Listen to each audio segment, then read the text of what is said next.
सुशांत को कब इंसाफ? एनसीबी ने जो चार्जशीट दायर की उनमें से एक रिया चक्रवर्ती है, उनके भाई शौविक चक्रवर्ती हैं।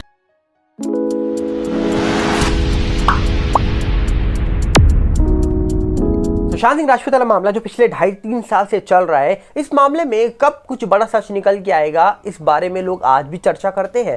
पर आज की वीडियो आगे बढ़ाने से पहले हम आपको बता दें कि आज कुछ बड़ी चीजें निकल के आ रही है। स्टार स्पोर्ट्स में कहा जा रहा है कि एक अवार्ड शो हुआ जहां पर अवार्ड देती हुई दिखाई देती है रिया चक्रवर्ती, जिसके बाद कई लोगों ने फोटो के नीचे कमेंट करके पूछ लिया कि आखिरकार रिया चक्रवर्ती को अवार्ड देने के लिए क्यों बुलाया गया।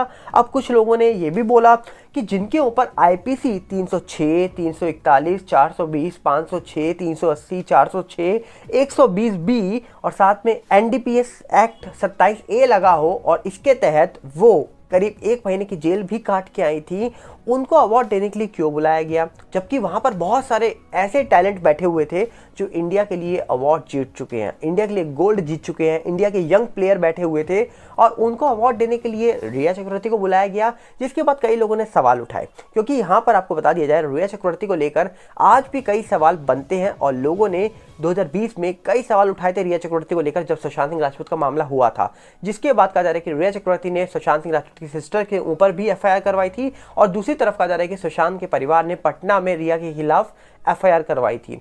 तो अब वो तो जांच का विषय कि कौन गलत है कौन सही है, पर जैसे रिया चक्रवर्ती को अवार्ड देते हुए देखा गया स्टार स्पोर्ट्स के एक अवार्ड शो में, तब सवाल उठने शुरू हो गए। सुशांत को आखिर कब मिलेगा इंसाफ? सच को छुपाने की बहुत कोशिश हुई है और बार बार इसे झुठलाया गया, लेकिन रिपब्लिक ने इंसाफ के लिए संघर्ष जारी रखा। लुटेंस से लेकर बॉलीवुड तक सच को दबाने में लोग जुटे रहे, लेकिन आरोपियों को बचाने की मुहिम फेल रही है। रिया को बचाने में जुटे लोग आज चुप्पी साधे बैठे हुए हैं जब वो आरोप सामने आए हैं जो रिया चक्रवर्ती पर लगे।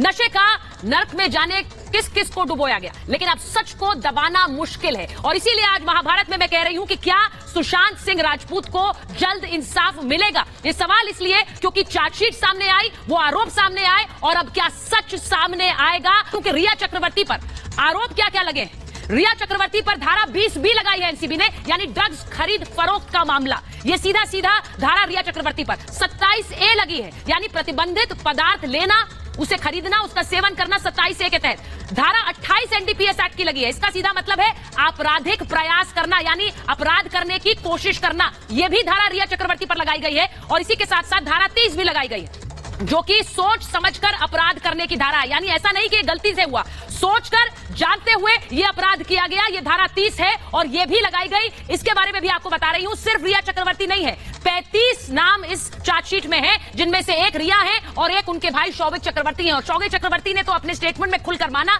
कि वो ड्रग्स परचेज कर रहे थे और इसके बारे में उन्होंने अपनी बहन को बताया भी। सुशांत सिंह राजपूत को न्याय मिले, यह न केवल सुशांत को चाहने वाले करोड़ों लोगों की मांग है, बल्कि समूचे देश की मांग है। यदि उस समय की महाराष्ट्र की सरकार ने 65 दिनों तक यह मामला दबाया न होता तो शायद अब तक सुशांत को न्याय मिल चुका होता। मुंबई ड्रग्स केस में एनसीबी की चार्जशीट ने पुड़िया गैंग की पोल खोल कर रख दी है। एनसीबी की चार्जशीट में साफ साफ लिखा हुआ है कि रिया चक्रवर्ती ही ड्रग्स की सप्लाई में शामिल थी। उसकी इस ड्रग्स मंडली में उसका भाई शौविक, सिद्धार्थ पिठानी समेत 35 लोग शामिल थे, जिन्हें एनसीबी ने चार्जशीट में आरोपी बनाया है। चार्जशीट में लिखा है कि आरोपी नंबर 10 रिया चक्रवर्ती ने नशे की कई खेप, आरोपी नंबर 6 सैमुअल मिरांडा, आरोपी नंबर 7 शौविक चक्रवर्ती और आरोपी नंबर 8 दीपेश सावंत से ली। इसके बाद रिया ने इस ड्रग्स को सुशांत सिंह राजपूत तक पहुंचाया।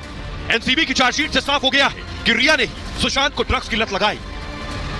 एनसीबी की यह चार्जशीट सुशांत के समर्थकों के लिए बड़ी जीत है। यह चार्जशीट रिपब्लिक की उस खबर पर भी मुहर लगाती है जिसमें हमने बॉलीवुड में नशे के कारोबार के एक एक किरदार को बेनकाब किया था।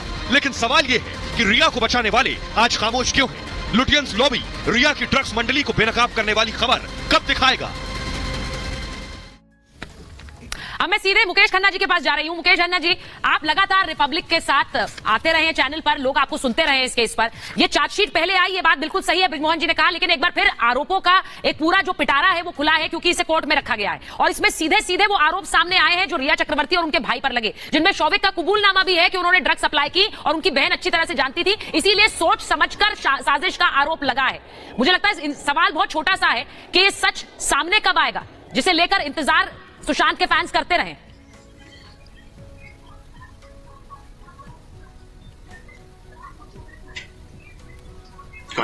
मुकेश जी, आपको आवाज आ रही मेरी? अभी आनी शुरू हुई। जी मुकेश जी, बोलिए क्या मुकेश जी, ये पूरी चार्जशीट पहले रखी गई, आज एक बार फिर आरोपों का पिटारा सामने रखा गया, कोर्ट में रखा गया, जिसमें रिया पर, उनके भाई पर आरोप सीधे सीधे सामने हैं और उनमें शौविक चक्रवर्ती का कबूलनामा भी है, जिसमें उन्होंने कहा कि वो ड्रग्स खरीद रहे थे और वो किस तरह से उनकी बहन यानी रिया चक्रवर्ती इस बारे में जानती थी। लोग इंतजार कर रहे हैं कि ये पूरा सच कब सामने आए। जी मैं देखिए मैं बोलूं कुछ, आवाज आ रही है आपको? जी बोलिए बोलिए बोलिए। जी आवाज आ रही है आपको? बिल्कुल आ रही है मुकेश जी, बोलिए। या मैं देखिए एक बहुत ही एक ब्यूटीफुल डायलॉग था महाभारत की, है कि किसी के साथ अन्याय ना हो।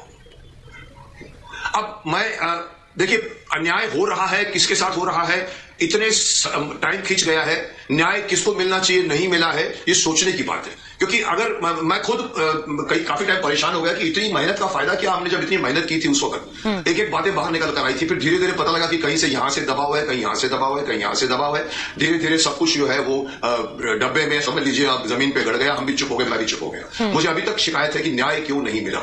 आप कहते हैं कि सुशांत के फ्रेंड्स को नहीं मिला, मैं कहूंगा सुशांत को नहीं मिला, सुशांत की फैमिली को नहीं मिला, और अन्याय हो रहा है तो अन्याय करने वाले अन्याय करके कैसे फ्रीली घूम रहे हैं, क्यों एनसीबी अभी तक नहीं कुछ कर पाई थी, उनका भी नाम खराब ही हुआ है एक तरह से। लोग कहते हैं कि सिर्फ इन्वेस्टिगेशन होता है लेकिन कंक्लूड नहीं होता। आज मुझे खुशी है अगर एक खिड़की खुली है। पर सुशांत मामले में आज भी कई ऐसे लोग हैं जो बिना जांच पूरे हुए ये थ्योरी फैला रहे हैं कि सुशांत ने वो कदम उठाया। क्यों उठाया? क्योंकि कहा जा रहा है कि एक शख्स है जो कहा जाता है कि एडिटर और स्क्रीन राइटर है। इन्होंने कहा जा रहा है कि प्रियंका चोपड़ा के साथ जो कुछ हुआ उसको लेकर एक बड़ा बयान दिया है। इनका कहना है कि प्रियंका चोपड़ा के साथ जो कुछ हुआ उन्होंने उसके लिए कोई भी हल्ला नहीं मचाया। इसके साथ वो कहते हैं कि कोई भी लिबरल और फेमिनिस्ट ने उनका साथ नहीं दिया, और साथ में कहा कि लिबरल्स और फेमिनिस्ट जो थे उन्होंने किंग के साथ मिलकर पार्टी करी, मजे करे। साथ में लिखते हैं कि प्रियंका चोपड़ा ने कम से कम परवीन बॉबी और सुशांत सिंह राजपूत जैसा कदम तो नहीं उठाया। अब सवाल ये उठता है कि इन्होंने क्या सुशांत सिंह राजपूत को लटकते हुए देखा था, जो ये कह रहे हैं कि प्रियंका चोपड़ा ने परवीन बॉबी और सुशांत जैसा कदम तो नहीं उठाया। ये बहुत बड़ा सवाल है, क्योंकि यहाँ पर सुशांत का परिवार वो आज भी बोलते हैं कि किसी ने भी सुशांत को कभी भी लटकते हुए नहीं देखा, और आज भी इस मामले में जांच चल रही है, सीबीआई इन्वेस्टिगेशन कर रही है। उसके बावजूद कुछ लोग थ्योरी फैला रहे हैं कि ये मामले में क्यों सुशांत ने कदम उठाया। वहीं पर अगर हम बात करें तो इस मामले में कहा जा रहा है कि बहुत पहले से कई सारी चीजें निकल के आ रही है, जहां पर आप जानते हैं किस तरीके से हाल ही में स्मृति ईरानी जी जो पॉलिटिशियन बन चुकी हैं, उनके बयान के बाद भी बहुत सारे सवाल पूछे गए, जिसके बाद सवाल ये भी उठे कि किस तरीके से सुशांत सिंह राजपूत वाले मामले में रूप कुमार शॉ जी के निकलने के बावजूद कोई बड़ी अपडेट नहीं निकल के आई, जबकि उनको निकले हुए इस पूरे मामले में 3 महीने से ज़्यादा गुजर चुके हैं। और लगभग सोचिए दिसंबर में वो आए थे जब उनका स्टेटमेंट निकल के आया था टीवी में, उसके बाद आज मार्च खत्म होने को आया है, फिर भी देखा जा रहा है कि कोई भी इस मामले में बड़ी अपडेट नहीं निकल के आ रही है, जबकि अप्रैल शुरू हो चुका है। तो बहुत बड़ा सवाल उठता है कि आखिरकार सुशांत मामले में क्या बड़ी अपडेट निकल के आएगी? क्या सुशांत सिंह राजपूत मामले में जो लोग न्याय की बात करते हैं, क्या न्याय मिल पाएगा? क्या इस मामले में सीबीआई की फाइनल कंक्लूजन निकल के आएगी? ये कोई नहीं जानता। तो देखने वाला विषय यही है कि इस पूरे मामले में अंत में क्या निकल के आएगा, क्योंकि सुशांत के पटना वाले नेबर का तो शुरुआत में बयान आ गया था कि ये मामला तो सुबह 3:30 बजे हो गया था। तो उसके बाद इतनी सारी जो बातें बताई गई, जूस वाली बातें, चाबी वाली बातें, तो उसमें कितनी सच्चाई है ये तो एजेंसी ही बता सकती है। तो आपको क्या लगता है? मैं चाहूँगा आप अपनी राय कमेंट बॉक्स में रखिए, क्योंकि जिस तरीके से आपने स्मृति ईरानी जी हो, नारायण राणे जी हो, या फिर बात करें रूप कुमार शॉ जी हो, उनके बयान सुने हैं, उसके बाद आपको क्या लग रहा है? आप अपनी राय भी कमेंट बॉक्स में रख सकते हैं। मिलते हैं बहुत जल्दी। नमस्कार, जय हिंद।